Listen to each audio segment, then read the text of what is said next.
নাইজারের দক্ষিণ পশ্চিমাঞ্চলে একটি মসজিদে জঙ্গি হামলায় অন্তত ৪৪ জন বেসামরিক নাগরিক নিহত হয়েছে।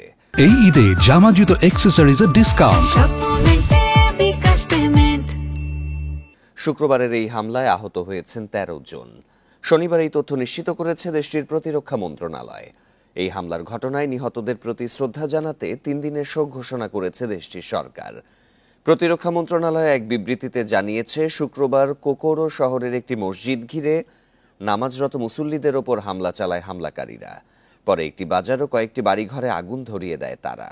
এর জন্য পশ্চিম আফ্রিকার সশস্ত্র ইসলামপন্থী গোষ্ঠী EIGS-কে দায়ী করেছে কর্তৃপক্ষ। স্থানীয় এই গোষ্ঠীটি আন্তর্জাতিক জঙ্গি গোষ্ঠী আল কায়েদা ও ইসলামিক স্টেটের অনুসারী।